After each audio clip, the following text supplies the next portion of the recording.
తెలంగాణలో మొట్టమొదటి factory outlet Mukunda jewellers త్వరలో జూబ్లీహిల్స్ లో గ్రాండ్ ఓపెనింగ్. అన్ని బంగారు ఆభరణాలపై VA 2 to 12% మాత్రమే. త్వరపడండి. నా అన్వేష్ చేసిన వ్యాఖ్యలు ఎంత దుమారం రేగుతున్నాయో మనం చూస్తున్నాం. ముఖ్యంగా హిందూ సాంప్రదాయాల గురించి లేకపోతే హిందూ దేవుళ్ళ గురించి తను మాట్లాడిన మాటలు నిజంగా అభ్యంతరకరంగా ఉన్నాయి. మరి ఈరోజు ప్రతి ఒక్క హిందువు ఎందుకు బయటకు వచ్చి మాట్లాడట్లేదు, ఎందుకు వ్యతిరేకించట్లేదు, తనకి ఇంకా ఎందుకు సపోర్ట్ చేస్తున్నారు అని చెప్పి మరికొంతమంది ఆగ్రహం వ్యక్తం చేస్తున్నారు. సో దీని గురించి మాట్లాడితే వాళ్ళు మనతో పాటు సీనియర్ జర్నలిస్ట్ దుర్గా వడ్లమనేని గారు ఉన్నారు. మేడం నమస్తే. సో ఇది బట్టల దగ్గర నుంచి ఈరోజు దేవుళ్ళని సాంప్రదాయాన్ని కించపరిచే వరకు వచ్చింది. సో నా అన్వేషణ అనే ఒక యూట్యూబ్ ఛానల్ నడిపిస్తున్న అతను మనల్ని ఎవరైనా ఏమంటారు, మనల్ని ఎవడు ఆపుతాడు, మనం ఏం మాట్లాడినా వైరలే కదా, మనం ఏదైనా మాట్లాడచ్చు, వాక్చాతుర్యం అంటే వాక్కి సంబంధించి మనకి ఇండిపెండెన్స్ ఉంది కాబట్టి మనం ఏదైనా వాగొచ్చు అన్నట్టు ఈరోజు మాట్లాడిన మాటలు ఏవైతే ఉన్నాయో నిజంగా చాలా కోపాన్ని కలిగిస్తున్నాయి. ముఖ్యంగా దేవతల గురించి వాళ్ళు రేపుకి గురవ్వలేదా, అటు సీతాదేవి ద్రౌపదిని తీసుకొచ్చి మాట్లాడడం. సో దీన్ని మనం ఎలా చూడొచ్చు అంటారు? అంటే ముందు ఏంటంటే రామాయణం భారతం చదువుకోమని చెప్పాలి. ఒకటి, రెండు, భావ ప్రకటన స్వేచ్ఛ అంటే పురాణాలని ఇతిహాసాలని తిట్టడం లేకపోతే హిందూ దేవతల్ని దేవుళ్ళని తిట్టడం కాదు. ఇంకొకటి ఏంటంటే అనసూయ గారు ఎప్పుడైతే దేవాలయాల మీద ఆ విగ్రహాలేంటి, ఆ బొమ్మలేంటి, తర్వాత విగ్రహాలకు చీరలు కట్టట్లేదా అంటూ కొంతమంది మాట్లాడటం, ఇవి ముందు ఆజ్యం పోస్తాయి. తర్వాత ఈ నా అన్వేష్ ఎవరైతే ఉన్నారో అతని వీడియో సభ్య సమాజంలో ఉండే ఎవరూ కూడా విని భరించలేరు. అలాంటి మాటలు మాట్లాడాడు. శివాజీ 2 మాటలు మాట్లాడితే ఈయన మొత్తం వీడియో అంతా కూడా గరికపాటిని బూతులతో తిట్టాడు. ఆ తిట్టడంలో కూడా ఆడవాళ్ళని ఉద్దేశించి తిట్టిన పదాలు వాడాడు. అవి మరి ఆయన తల్లికి కూడా తగులుతాయిగా, ప్రతి తల్లికి తగులుతాయిగా అవి. అది ఎందుకు తెలియలేదు? ముఖ్యంగా సీతాదేవి రేపుకు గురైంది, నీకు తెలుసా? ద్రౌపది రేపుకు గురైంది, నీకు తెలుసా?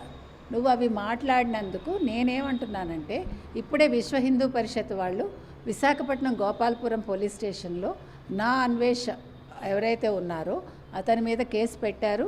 అతని ఛానల్ని వెంటనే మూయించాలండి. ఇప్పటికే నిన్న 10 లక్షల మంది అన్ఫాలో చేశారు. నేనంటాను ఇప్పుడు ఇది కేసు పెట్టాక 1 లక్ష మంది అన్ఫాలో చేశారట.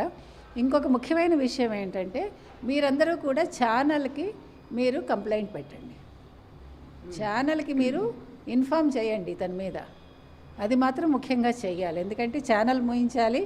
అతన్ని ఎక్కడున్నా సరే, నేను ఇండియాకి రాను అంటున్నాడు, అతన్ని రప్పించి అతని పాస్పోర్ట్ సీజ్ చేయండి, అతన్ని అరెస్ట్ చేయించండి. ఇది ముందు జరగాలి. ఎందుకంటే ఇష్టానికి హిందూ దేవతల మీద కానీ హిందువులకు సంబంధించిన పురాణాలు కావచ్చు, ఇతిహాసాలు కావచ్చు, అసలు వాళ్ళ ఆచారాలు కట్టుబాట్లు దేని మీద కూడా ఎవడు విమర్శించినా ఇమీడియట్గా అరెస్ట్ చేసేలాగా ఒక చట్టం తీసుకురండి. క్రిస్టియన్స్, ముస్లిమ్స్కి సంబంధించి మీరు ఎలాంటి వ్యాఖ్యలు చేయడానికి భయపడతారు. ఆ భయం హిందూ పురాణాలకు సంబంధించి కానీ హిందూ దేవాలయాలు, దేవుళ్ళు ఎవరికి సంబంధించి కానీ అదే భయం రావాలి. ఎందుకంటే వేళాకోళం అయిపోయిందండి. ఇవాళ మాట్లాడతాడు అతను, అసలు ఆ బూతులేంటి. పైగా శివాజీ 10th చదివాడు. సరే, శివాజీ 10th చదివాడు, మరి మీరు చదువుకున్నారు కదా అన్వేష్, చదువుకున్న వాళ్ళ సంస్కారం ఇలా ఉంటుందా, భాష ఇలా ఉంటుందా, భావ వ్యక్తీకరణ అంటే ఇదా, భావ ప్రకటన స్వేచ్ఛ అంటే ఇదా అని మనం ఇవాళ అడుగుతున్నామండి. కాబట్టి ఇవాళ అన్వేష్ అనే వ్యక్తిని అందరూ కూడా అన్ఫాలో చేయండి ఖచ్చితంగా. ఇప్పుడు పొద్దున్న ఒక ఛానల్లో చూశాను, ఒక ఆవిడ, నేను క్రిస్టియన్ అండి, కానీ సీతాదేవిని, ద్రౌపదిని అన్వేష్ అన్న వ్యక్తి మాట్లాడింది విన్నాక నేను చాలా బాధపడ్డాను. మతం ఏదైతే ఏంటి, అతను కించపరిచాడు హిందూ దేవుళ్ళని, దేవతలని. కాబట్టి ఇలాంటి వాళ్ళ మీద చర్యలు తీసుకోవాలని ఆవిడ లైవ్లోకి వచ్చి చెప్తున్నారు. నేను అంటున్నది అది ఏ మతమైనా సరే. ఇప్పుడు క్రిస్టియన్స్కి సంబంధించి ఒకవేళ మేరీ మాతను ఏదైనా అంటే మనం సహించం కదా, సహించకూడదు. అదేవిధంగా ముస్లిమ్స్కి సంబంధించిన దేవతలైనా సరే అంతే కదండి, అందరూ సమానమే. ఇక్కడ మీరందరూ కూడా మాకు ఆడవాళ్ళకి స్వేచ్ఛ లేదా అంటూ మాట్లాడుతూనే మరి ఆడదేవతల్ని తిడుతుంటే ఎందుకు ఊరుకుంటున్నారు? స్వేచ్ఛ అంటే మీ బట్టలు మీ ఇష్టం, కరెక్టే. కానీ ఒక రిక్వెస్ట్ ఏంటంటే, మీరు బట్టలు వేసుకుంటే మీరు సినిమాల్లో వేసుకునేది స్క్రీన్ మీద చూస్తారు. అంటే మనిషిని మనం దగ్గరగా చూడటానికిను ఒక తెర మీద చూడటానికి తేడా ఉంటుంది. ఆ ఫీల్ అనేది నేను మాట్లాడేది. ఇప్పుడు అనసూయ లాంటి సెలబ్రిటీస్ వాళ్ళు ఏ బట్టలైనా వేసుకోవచ్చు, ఆ స్వేచ్ఛ ఆవిడకు ఉంది. కాకపోతే మనం చెప్పేది ఏంటంటే, మీరు మన ఎదురుగుండా చూసినప్పుడు మీ పర్సనాలిటీకి మీరు అలాంటి బట్టలు వేసుకున్నప్పుడు చిన్నపిల్లలకి కలిగే భావనలేంటి, అది తల్లిదండ్రులు కంట్రోల్ చేయలేరు కదా. ఇప్పుడు మిమ్మల్ని ఫిజికల్గా కంట్రోల్ చేయగలం, మానసికంగా పిల్లల్ని మనం కంట్రోల్ చేయలేం. ఇది సైకలాజికల్ సమస్య. అది అలాంటివి రాకుండా ఉండడం కోసం మిమ్మల్ని మంచిగా బట్టలు వేసుకోమన్నారు, అంతేగాని మీ స్వేచ్ఛకెవడు అడ్డు కాదు. మీ ఇష్టం. మీరు కొన్ని ఫొటోస్ పెట్టారు ఇవాళ వెక్కిరిస్తూ, ఒక ఫోటో ఏదో 4 ఫోటోలు, ఆ తర్వాత నాకు మళ్ళా వెకేషన్కి వెళ్ళాలని ఉందన్న వెళ్ళండి. మీరు ఏమైనా చేసుకోండి, ఏ ఫోటోలైనా తీసుకోండి, ఏ బట్టలైనా వేసుకోండి, ఎవడు అబ్జెక్ట్ చేయడు. వాటిని దాన్ని ఏమంటారు, డార్క్ సైట్లో పెట్టండి. దయచేసి పబ్లిక్ డొమైన్లో పెట్టద్దు. చిన్నపిల్లల్ని తల్లిదండ్రులు కంట్రోల్ చేయలేరు. వాళ్ళు ఉద్యోగాలు చేసుకుంటారా, ఇల్లు గడుపుకుంటారా, పిల్లల్ని కంట్రోల్ చేసుకుంటారా? మీకంటే డబ్బులు ఉన్నాయి కానీ వాళ్ళకి లేవు. నిన్న నాగబాబు గారు రక్షణ పెట్టుకోండి అన్నారు. రక్షణ ఎవరు పెట్టుకుంటారు? అందరికీ డబ్బులు ఉంటాయా? మీకంటే డబ్బులు ఉన్నాయి. సెలబ్రిటీసు, రాజకీయాల్లో ఉండే ఆడవాళ్ళు, సినిమాల్లో పనిచేసే ఆడవాళ్ళు, చిన్నపిల్లలు రక్షణ పెట్టుకోండి అన్నారు. మీరు చెప్పిన 3 పెట్టుకోగలరు, వాళ్ళకి డబ్బులు ఉంటాయి. కానీ మామూలు మధ్యతరగతి కుటుంబాలకు చెందిన పిల్లలకి రక్షణ ఎవరిస్తారు? మీరు తెచ్చిస్తారా? అందుకని ఈ బట్టలు వేసుకోమంటాం ఎందుకు, ఈ రక్షణ ఎందుకు? వేసుకోండి, ఏం జరిగితే అది జరుగుతుందని చెప్పండి. మళ్ళీ రక్షణ అనే పదం ఎందుకు తీసుకొచ్చారు? ఇప్పుడు దానికోసమే కదా అందరూ చెప్పేది. ఇప్పుడు శివాజీ చెప్పినా ఇంకొకళ్ళు చెప్పినా రక్షణ కోసమే చెప్తున్నారు. మళ్ళీ రక్షణ పెట్టుకోండి అంటే ఎవరు వస్తారు? తల్లి వస్తుందా, తండ్రి వస్తాడా, అన్న వస్తాడా? ఆ రక్షణ ఇంకొక పోస్ట్ కూడా పెట్టడం జరిగింది. హీరో విజయ్ తలపతి ఏదైతే ఉన్నారో, ఫ్యాన్స్ అందరూ తోపులాట జరిగి ఆయన పడిపోయి మళ్ళీ తర్వాత తీసుకువెళ్ళడం, అది విజువల్ ఏదైతే ఉందో దాన్ని పెట్టి, అంటే అప్పుడు నిధికి జరిగింది, ఇప్పుడు జరిగింది అంటే డ్రెస్ విషయాల్లోనే ఆ రోజు నేను అమ్మాయికి జరిగింది కాబట్టి దాన్ని ఉద్దేశిస్తూ ఆడపిల్లలు జాగ్రత్తగా ఉండండి అని శివాజీ గారు చెప్పారు. మరి ఈ రోజు విజయ్కి సంబంధించి మరి దీని గురించి ఏం చెప్తారు అన్నట్టు మరో పోస్ట్ అన్నది పెట్టడం మాట్లాడతా. ఇప్పుడు ఇది ఏంటంటేనండి, ఇప్పుడు విజయ్ మీద పడితే ఫిజికల్గా అతనికి ఏమీ ప్రాబ్లం ఉండదు, అంటే దెబ్బలు తగిలితే తప్ప. ఇప్పుడు ఎవడో ఒక మగపిల్లాడు వచ్చి ముట్టుకుంటే బాధ ఉండదు. కానీ మిమ్మల్ని, నన్ను, లేదు ఒక సెలబ్రిటీని ముట్టుకున్నప్పుడు మగవాళ్ళు వచ్చి మన మీద పడితే ఆ బాధ వేరు. మీకు అర్థమైందా? వాళ్ళు మన్ని ముట్టుకునే విధానం వేరు. ఒక మగవాడిని ముట్టుకోవటం, ఒక మగవాడు ఒక సెలబ్రిటీని, అది కూడా ఒక హీరోయిన్ని ముట్టుకోవటం, లేదు మన సినిమాల్లో చూసే ఒక అమ్మాయిని ముట్టుకోవటం తేడా ఉంటుంది. అప్పుడు మనం మానసికంగా ఆ వేదనకు గురవుతాం. అది మనం చెప్పేది. ఇప్పుడు ఆ నిధి అగర్వాల్ గారు కూడా సరైన సెక్యూరిటీ లేదు. నిన్న వాళ్ళ డైరెక్టర్ ఏమంటున్నాడు, మీకు నచ్చిన బట్టలు వేసుకోండి, మీకు నచ్చినట్టు ఉండండి, మీకు ఎలా కావాలంటే అలా ఉండండి, సెక్యూరిటీని విసావు. నువ్వు నీ హీరోయిన్కి సెక్యూరిటీ ఇవ్వలేకపోయావు, మరి నీ సినిమాలు చూడాలా? చెప్పావు కదా గ్లామరస్గా, మరి నువ్వు సెక్యూరిటీ ఇచ్చావా? మరి నాగబాబు గారు చెప్పిన రక్షణ ఏది అక్కడ?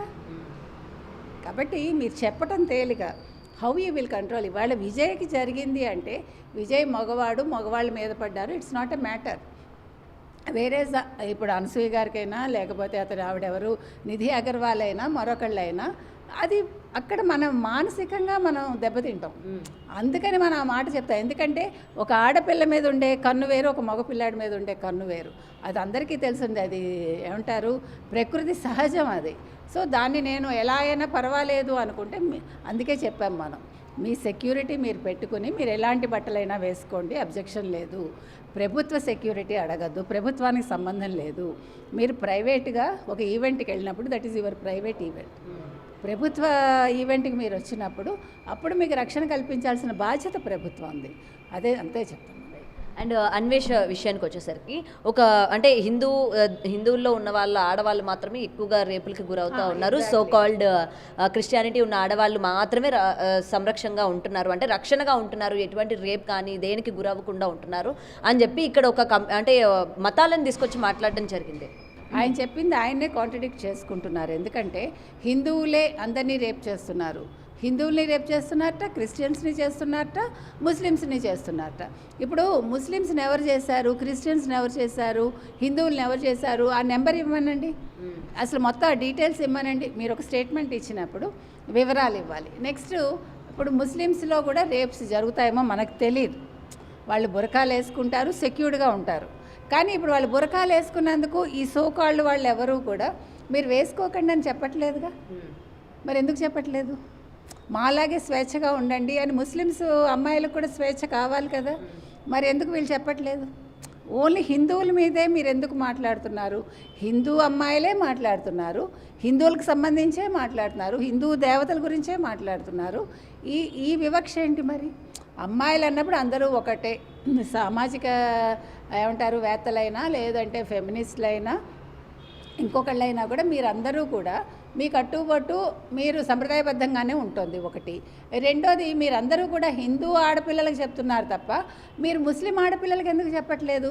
మీరు బుర్ఖాలు తీసేయండి, మీకు స్వేచ్ఛ ఉంది అని ఎందుకు చెప్పట్లేదు? మరి మీకు ఎందుకు ఆ భయం?